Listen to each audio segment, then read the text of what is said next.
Today we're going to talk about how to convert your VMC GP12 rear set from GP shift to standard shift. So your bike will come stock GP shift and it will have a lever coming out of the shaft here, and the peg will not have a lever to it, obviously.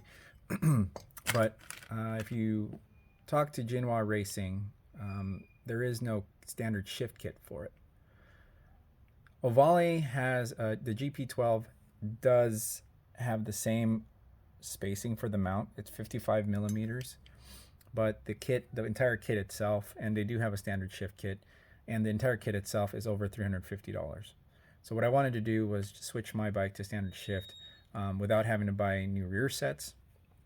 Because the one thing that you'll also find if you do find 55 millimeter rear sets, regardless if it's Ohvale or not, or if you find one cheaper on eBay, is that it's hard to know exactly how high the pegs are going to be because there is an angle to the mounting and things like that, and that throws off the height of the peg. So all I did was went by the bolt spacing, and I bought a Gixxer 1000 rear set off of eBay.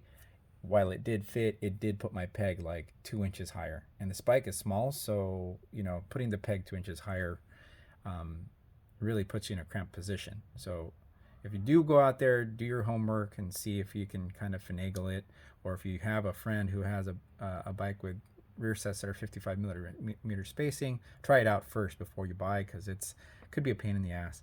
Anyway, what I ended up doing was I bought Ohvale parts because of the spacing being similar. I thought they were going to slap right on. They didn't, so I had to modify them a little bit, but I did get it to work. So I bought three things. Bought the shaft, I bought the shift rod, the shift knuckle, and then the lever from Ohvale. And what I found out was the shift lever thickness is actually a little bit thicker on the Ohvale than it is on the GP12. So they weren't exactly similar, or they weren't exactly the same. So what I did was I went to machine shop. I took the spacers. So there's the spacer here that accommodates a shift lever on the stock VMC rear sets. I took that spacer out, and then I brought my Ohvale lever to the machine shop and had them grind that down. So they ground that down, and when I put the lever on, I did also find that the inside diameter of the lever, where it mounts to the peg itself, is actually bigger than the stock VMC spacer. So what I had to do next was I did some measurements, and I found a bearing spacer that would fit in that hole to accommodate that slack, and then now I was able to put the lever on. And now it's on, and it's snug, but it still allows me to shift without binding. So you purchase three things, modified the lever, should be able to get it to work with no issues.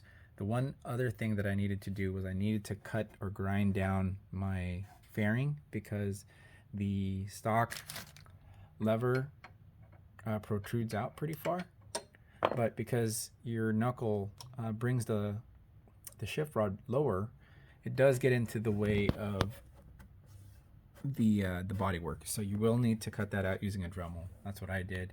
And then after that, I took it to the track, and everything was fine. Shifted great, and I had no issues. So what I'll do is I'll provide you the part numbers from Ohvale. You can get that from Rise Moto here in the US if you're in the US, and buy those three things. And then of course I'll put the part for the bearing spacer on Amazon, or I'll just give you the measurements and you could figure it out on your own. Hopefully that helps.